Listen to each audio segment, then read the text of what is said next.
माझी सर्व शेतकऱ्यांना विनंती आहे की हमी भावापेक्षा कमी भावामध्ये कोणीही आपला माल विकू नये। तर मित्रांनो, माननीय मुख्यमंत्री महोदयांनी केलेल्या विनंतीप्रमाणे सर्व शेतकऱ्यांनी आपला सोयाबीन तसेच कापूस नाफेडला सीसीआयला देण्यात यावा, जेणेकरून आपल्याला हमी भाव मिळेल आणि कमी भावात व्यापाऱ्यांना विकण्याची वेळ येणार नाही। तर आजच्या परिस्थितीला बहुतांश शेतकऱ्यांनी आपले सोयाबीन सुद्धा विकलेले आहे, परंतु तरीही राहिलेल्या शेतकऱ्यांनी आपलं सोयाबीन हे नाफेडला देण्यात यावं, जेणेकरून आपल्याला हमी भाव मिळेल।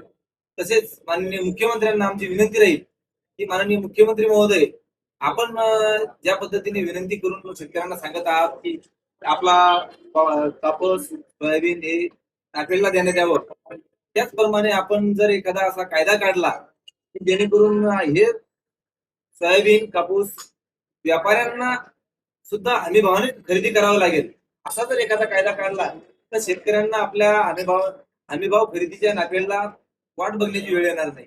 कारण की आज आपल्या 50 ते 60% शेतकऱ्यांची सोयाबीन विकून झालेलं आहे आणि अजून सुद्धा आपल्या नाफेडच्या हमीभाव केंद्राची नोंदणी सुद्धा सुरू झालेली नाही।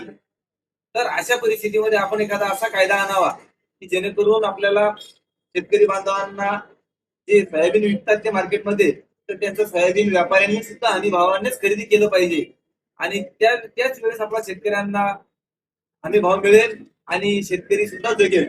अन्यथा आपले सर्व शेतकऱ्यांचे सोयाबीन खतम होते आणि आपले नाफेडचे हमी भाव केंद्र सुरू होतात।